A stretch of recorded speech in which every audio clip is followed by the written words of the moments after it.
আসসালামু আলাইকুম। আশা করি সকলে ভালো আছেন। আজকের এই ভিডিওতে আপনাদের সবাইকে স্বাগতম। আজকে আমরা আলোচনা করব মালয়েশিয়ার শ্রম বাজার নিয়ে একটি গুরুত্বপূর্ণ বিষয়। অনেকেই শুনেছেন যে আগামী 3 বছর মালয়েশিয়ায় প্রায় 1 লাখ বিদেশি কর্মী নেওয়া হবে। এই খবরটি শুনে অনেক বাংলাদেশি নতুন আশা তৈরি করছে। তবে এই বিষয়ে বাস্তবে তথ্য জানা খুবই জরুরি।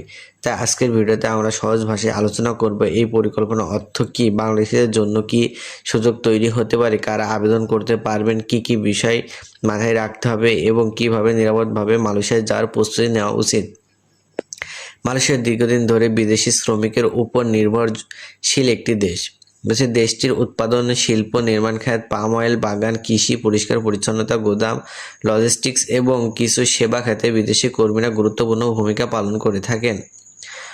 করোনা মহামারীর সময় শ্রমিক সংকট তৈরি হওয়ার পর থেকে মালয়েশিয়া অনেক কোম্পানি নিয়মিতভাবে নতুন কর্মী নিয়োগের প্রয়োজনীয়তার কথা জানিয়ে আসছে। এই কারণে বিভিন্ন সময়ে বিদেশি কর্মী নেওয়ার পরিকল্পনা খবর প্রকাশিত হয়। অনেকে মনে করেন যদি 3 বছরে 1 লাখ নেওয়া হয় তাহলে সেই 1 লাখই বাংলাদেশ থেকে নেওয়া হবে। বাস্তবে বিষয়টি কিন্তু এমন নয়।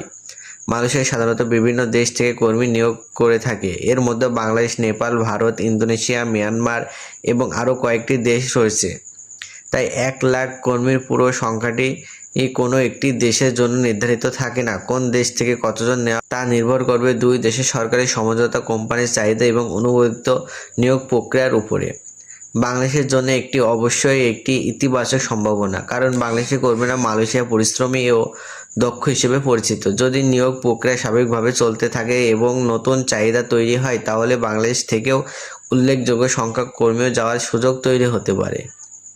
অনেক দর্শক জানতে চান কোন কাজে সবচেয়ে বেশি লোক নেওয়া হয়। সাধারণত ম্যানুফ্যাকচারিং বা কারখানার কাজ, নির্মাণ খাত, পাম অয়েল বাগান, কৃষিকাজ, ওভার হাউস, পরিষ্কার পরিচ্ছন্নতা এবং কিছু সার্ভিস সেক্টরের কর্মীর চাহিদা বেশি থাকে।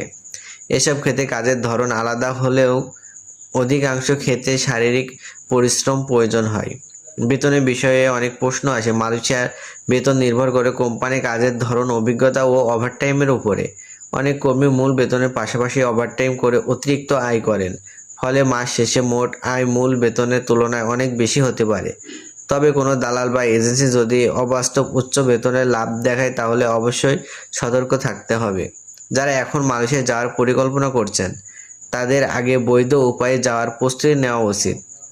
পাসপোর্ট, প্রয়োজনীয় কাগজপত্র, মেডিকেল পরীক্ষা এবং সরকারি নিয়ম অনুযায়ী ভিসা প্রক্রিয়া সম্পূর্ণ করতে হবে। কখনোই শর্টকাট বা অবৈধ পথে যাওয়ার চেষ্টা করা উচিত নয়।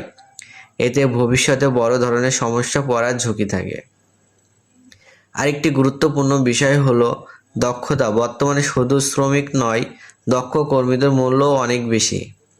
যারা welding, electrician, machine operation, driving বা অন্যান্য কারিগরি কাজে দক্ষ, তারা অনেক সময় ভালো সুযোগ পান। তাই বিদেশে যাওয়ার আগে একটি ভালো প্রশিক্ষণ নেওয়া ভবিষ্যতের জন্য লাভজনক হতে পারে। অনেক প্রতারক সামাজিক যোগাযোগ মাধ্যমে বা বিভিন্ন মাধ্যমে দাবি করেন যে তাদের মাধ্যমে খুব অল্প সময়ে নিশ্চিত ভিসা পাওয়া যাবে। এসব কথায় বিশ্বাস করার আগে অবশ্যই যাচাই করুন। সরকারি অনুমোদিত রিক্রুটিং এজেন্সির মাধ্যমে আবেদন করাই সবচেয়ে নিরাপদ।